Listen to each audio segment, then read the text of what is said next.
I tried to get a hold of someone at unemployment today. I'm having a real hard time getting through to them. Because we were supposed to get a email, didn't get an email. I'm not able to figure it out. I have been dealing with the state unemployment system for almost 6 weeks. I actually don't understand my payments that I received. They said I'm locked out. I got 4,000 in, and my account is showing exhausted and inactive. If you guys can help me, it would be great. And those were just the phone calls. We have received email after email, complaint after complaint from people trying to file for unemployment. They tell us they can't pay their rent, that their finances are close to collapsing, and that they could lose it all. And they wonder why they've been flagged for fraud when they've done nothing wrong. They ask for any and all assistance we can give them. And the Labor Department does insist it will address each and every question. We believe them. We sincerely hope for their success because a lot of Coloradans are counting on them right now.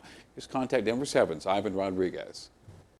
Hi, my name is Devon. My name is Joe Kelly. Hi, my name is Deborah Gomez. Dozens of calls coming into Contact Denver7, people from all walks of life. I'm a blackjack dealer in Central City. I have stage 4 cancer. But all of them with similar questions for Colorado's Department of Labor and Employment. I want to know when I'm going to be able to request my payments. I just want to know when I can file. On Monday, CDLE notified about 230,000 people they could reopen their PUA and PEUC claims and would begin ruling the process in phases. But many haven't been able to even ask questions over the phone. It's just a busy line.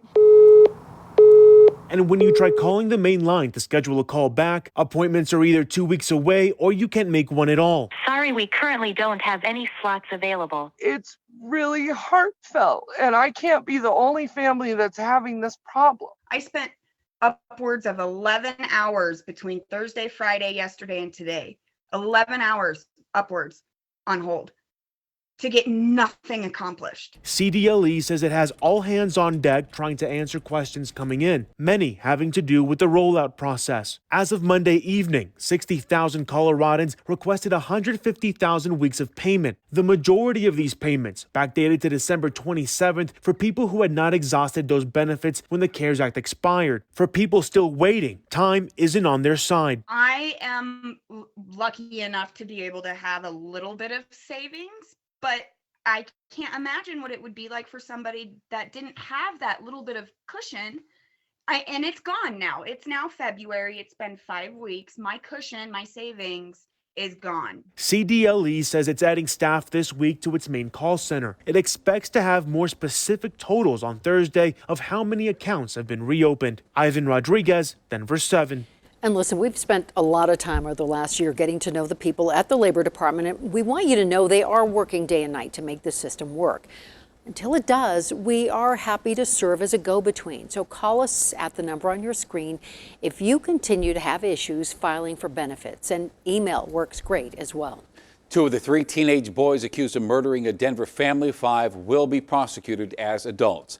Gavin Seymour, Kevin Bowie, both 16 years old, face 60 felony charges, including multiple counts of murder, arson, burglary, and conspiracy. There is a third suspect, 15 years old, currently being treated as a juvenile. That could change. As for the family, the Joe family, that home in Green Valley Ranch today was torn down. A jury has been seated in the Pueblo trial of Dante Lucas. Opening statements are likely to happen tomorrow in Pueblo.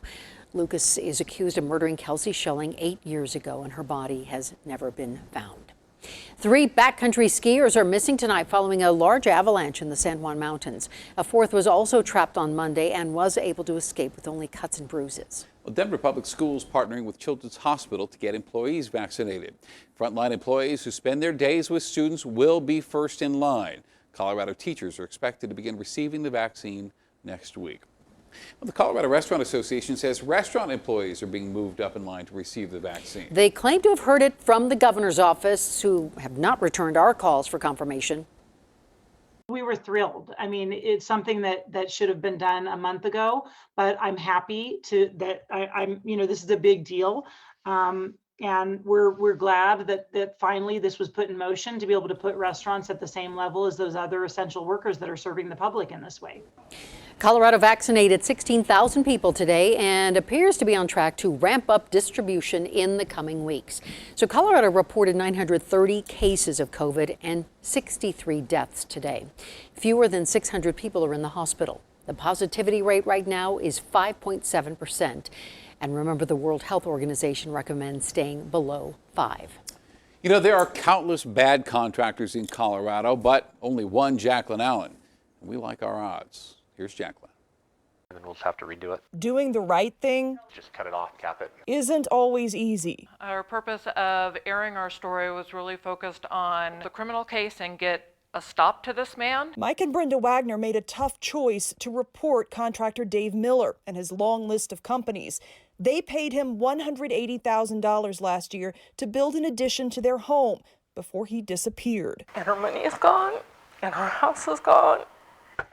Since their story aired, Dave Miller still hasn't responded to contact Denver7, but more and more former clients are reaching out. We just don't want him doing it to anyone else. Dave and Rebecca JIVAN paid Miller $80,000 for several home projects last year. They say when the money ran out, so did he. He will soak you as far as he can go with money, and when there's no more, he's going to be gone. And that's what he did to us. That's what he did to the Wagners. Both families went to Douglas County detectives who tell Contact Denver7 this is still an open and active investigation, asking any victims to come forward. My wife actually seen the story. But others are also stepping up, electricians, drywallers, and contractors like Shane Lamberty, now volunteering to help the Wagners. I don't know, it was laid on my heart by God. I mean, it's a kind of a godly thing. It's been really nice. Relief is something they weren't expecting when they came forward, something they hope for everyone doing the right thing. There are still good people out there. In Douglas County, I feel like all of this has given us hope Jacqueline Allen that there's going to be an end to all of this. for Contact Denver7. House Democrats said today that former President Trump was singularly responsible for inciting riots in the nation's capital. Mr. Trump's attorneys countered that the president cannot be convicted in a Senate trial because he is no longer in office. They also insist that the president's words and repeated attempts to undermine the results of the election are protected by the First Amendment. The impeachment trial begins next week. Colorado Congressman Jason Crow is attempting to close a loophole that allows people to buy guns while traveling, regardless of what their home state allows. Crow's push is the result of the Sol Pais episode, in which this young woman, obsessed with the Columbine murders, traveled from Florida to Colorado and caused mass panic. Pais, who was too young to purchase a shotgun in her home state, was able to pass a background check and buy one in Littleton. Federal law requires buyers to abide with the rules of both the state they are from and the one they are visiting. That clearly didn't happen here. One of 2 FBI agents shot and killed while serving a warrant in Florida today was born in Pueblo and began her career in the Bureau's field office in Albuquerque. Special Agent Laura Schwarzenberger moved to Miami in 2010 and spent 7 years working crimes against children. She is survived by 2 kids of her own and a husband. Our thoughts are with her family as well as the loved ones of Special Agent Daniel Alphin. Colorado Parks and Wildlife have confirmed another gray wolf spotting in Colorado. CPW tells us the wolf came from Wyoming. It was found roaming Jackson County, that's up near the state line. It was given a full health exam and collared before being sent on its way. Coming up, Rockies ownership finally says the quiet part out loud. Wins come second to cash. We're not going to ever get out there and go after Garrett Cole or some of the really top line free agents. Mid-60s this afternoon, but we'll have snow by tomorrow night. Get Denver7 news updates on your Alexa-enabled device. Add the Denver7 News skill in the Alexa app, then say, "Alexa, what's my flash briefing?"